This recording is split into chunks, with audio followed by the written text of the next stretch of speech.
구독과 좋아요를 누르라 하였거늘. 안녕하세요. 저는 뉴욕에서 7년째 유학 중인 제이샤입니다. 오늘은 미국 유학을 고민하는 분들을 위해 미국 유학을 결정하기 전에 고려해봐야 할 5가지에 대해 이야기를 해보려고 합니다. 첫째, 영어 실력. 유학이라는 것은 새로운 언어와 새로운 문화를 가진 곳에서 공부를 하는 것을 뜻합니다. 영어 실력은 나이에 따라서 그리고 하고자 하는 열정에 따라서 차이가 분명히 존재합니다. 저도 14살에 1년 동안 미국에서 유학을 할 기회가 생겼고, 당시 저는 영어를 한마디도 할 줄 몰랐습니다. 그렇지만 영어를 정말 배우고 싶었고, 끊임없이 노력한 결과 한 달도 채 되지 않아 듣기와 말하기가 능통한 수준이 될 수 있었습니다. 이처럼 어린 나이에 영어를 할 줄 모르는 채로 미국에 오면 언어에 노출되는 환경이 늘어나는 만큼 소통을 할 수 있는 만큼의 언어 능력은 금방 터득할 수 있습니다. 그렇지만 대부분의 경우 고등학교나 대학교를 미국에서 다니려고 유학을 오기 때문에 그때는 말하기 듣기뿐만이 아니라 쓰고 읽는 것도 어느 정도 할 줄 알아야 수업도 따라갈 수 있고 과제를 제출할 수 있습니다. 영어를 아예 모르는 채로 오게 된다면 실패할 유학이 될 가능성이 매우 크겠죠.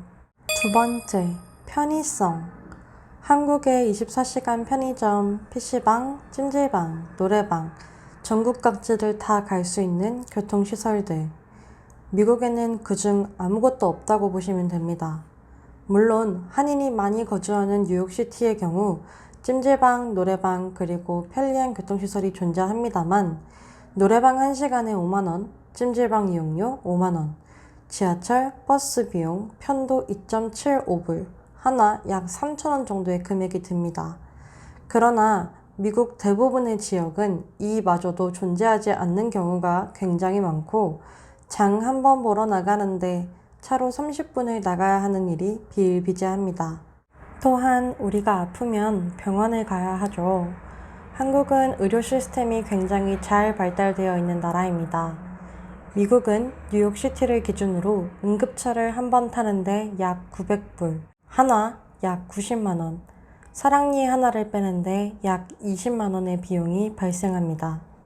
또한 미국은 원하는 보험을 신청해서 매달 보험비를 내며 그에 상응하는 의료 서비스를 받을 수 있는 시스템을 가지고 있는데 커버되는 종목이 다르고 그 금액도 천차만별이기에 사실 수술 한 번을 받으면 퇴원 전까지 얼마나 금액이 청구될지 가늠할 수 없습니다.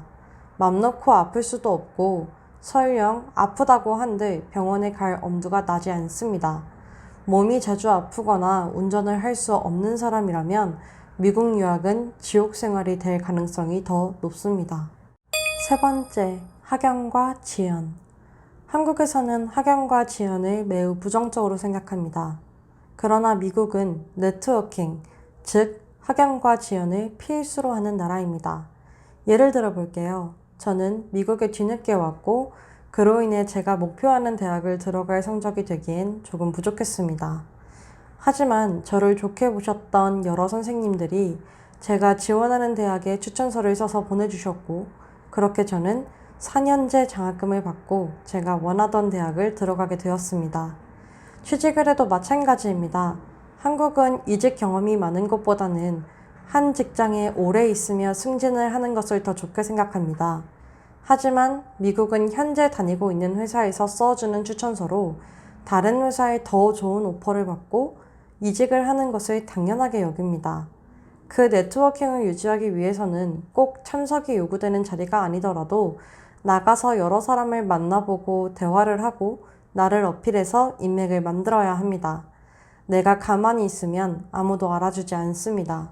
성격이 소심해서 혹은 인맥관계 유지를 위해 꾸준한 노력을 하지 못할 사람이라면 미국의 커뮤니티에 속하는 데에 어려움을 겪을 가능성이 높습니다.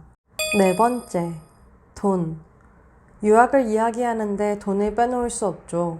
저의 경우로 말씀드릴게요. 저는 4년 내내 학비 부분 장학금을 받았고 사립대가 아닌 주립대를 다녔습니다. 그럼에도 불구하고 학기당 학비만 1,000만 원이 들었습니다.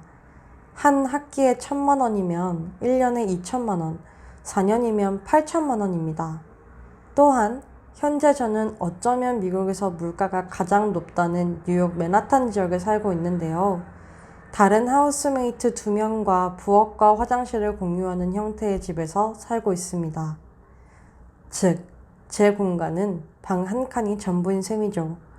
이렇게 방 한 칸을 쓰는데 달마다 내는 월세가 120만 원입니다. 코로나로 인하된 가격이 120만 원이에요. 코로나가 없었더라면 이런 방 한 칸이 200만 원 정도 한다는 소리입니다. 그럼 이샤님, 시외 지역 가서 살면 되잖아요. 안 비싼 곳 가서 살면 되잖아요. 네, 맞습니다. 그러시면 됩니다. 시외 지역의 월세는 훨씬 저렴합니다. 그러나 그 말인즉슨 교통이 그만큼 불편한 곳이라는 뜻이고, 교통이 불편하기에 차가 있어야 하며, 차 때문에 발생하는 비용만 따져도 뉴욕시티의 월세와 맞먹거나 되려 더 들 수도 있습니다.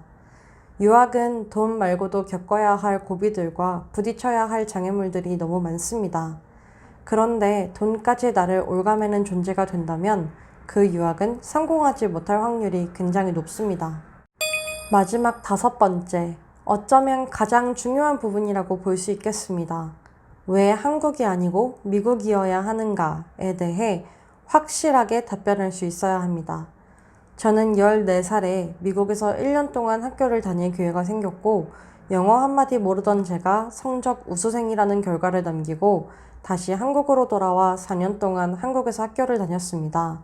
돌아와서 학교를 다니는데 도무지 한국 교육 시스템이 저한텐 맞지 않았습니다. 그러다 보니 동기부여도 되지 않았고, 왜 공부를 해야 하는지도 알지 못했으며, 꿈도 미래도 계획도 생각도 없었습니다. 그러다 19살이 되던 해에 다시 미국으로 유학을 오게 됐고, 아니나 다를까 성적이 오르고 꿈을 가지게 되었으며, 그 꿈을 이루기 위해 목표한 대학에 들어가게 되었습니다.